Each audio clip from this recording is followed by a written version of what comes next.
Hello everybody, this is Gregory with 5-Minute Catholic Apologetics and Living, where 5 minutes of your time may get you to the divine. Today I'm going to talk about how maybe having Pope Francis as our Pope was a good thing. Now before we begin, let's start with a prayer.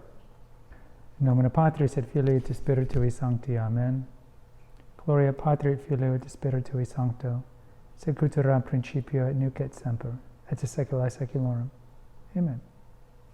In nomine Patris. Hear me out, rad trads, mad rad trads.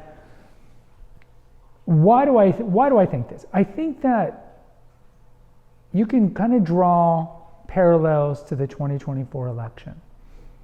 And you saw the 4 years that we had under the Biden administration, how perhaps, despite the inflation that could have been predicted when you're giving out free money back in 2020 after the pandemic, and the way we withdrew from Afghanistan, and then a lot of the pushing of the social issues like the transgenderism and all these things, I think a lot of people in those intervening 4 years are like, whoa, like the pendulum oscillated way too far, almost like that amusement park ride that goes up and then it slowly goes upside down before it goes back. People are like, oh, this is crazy. And then you saw how the heir apparent, the president-elect, got elected. Pretty overwhelming mandate if you look at it. And I think part of the reason was like people saw how crazy it got these last 4 years. Not everybody, but a lot of just regular Americans and even the Catholics. The Catholic vote did go to Trump this time around. Last time it went to Biden. A lot of people are like, yeah, we're just regular American folk and we're not agreeing to these crazy social issues, or maybe we just don't like the economy. But you kind of needed the crazy 4 years of that administration to you realize how much of a paleo-conservative libertarian maybe you are. And I think there's some similarities with Francis. If you look at some Catholics, Francis has been a pope for over 10 years. If you look at some Catholics, I think some Catholics when he was elected, and yes, I know there's the Benevicanists, so to speak, believe that he was never really truly elected. But if you look at 2013, when he was elected pontiff, you could say that there are certain Catholics, this was 12 years ago, maybe you were very young in your low 20s or mid 20s, maybe at the time you didn't really care about your faith. Maybe just, you were a Catholic, cafeteria Catholic, you were the spirit's willing but the flesh is weak Catholic, whatever it was. And then you've seen some of the maybe imprudent decisions that Francis has made, and it made you take your faith seriously. And if you look about where your spirituality was maybe in 2013 and where it is now, maybe you have a greater spirituality. And maybe that's partly due to Pope Francis. Now let's review. Popes are not impeccable.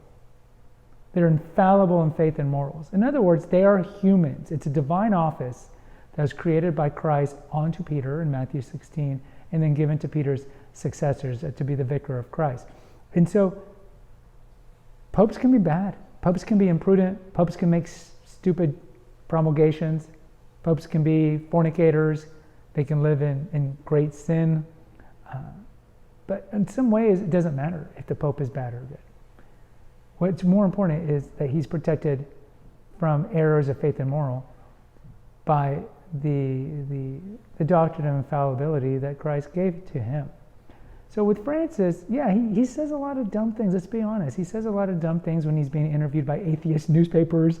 He says a lot of things that seem like just indifferentism, like all religions are the same. You can look at Pachamama. You can look at, he said Luther was a good guy. You can see just the heralding in the synod of synodality, all these things that I think well-meaning Catholics are like, what are you doing? And I think, similar to the Biden example, I think a lot of Catholics were like, no.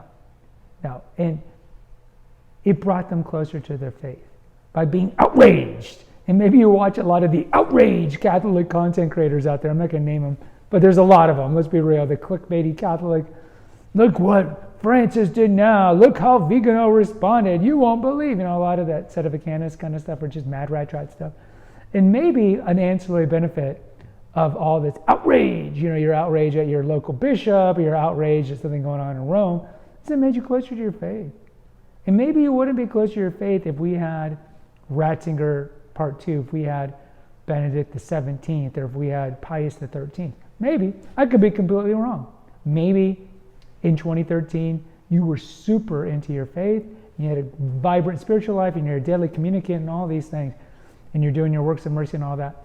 But I would say that there's a large part of us that the last 12 years, maybe because Francis has not been the best pope, that maybe it brought you closer to your faith. Guys, post in the comments. I would like to hear from you if that is the case or if that's not the case. Until next time, take care, God bless, and pray.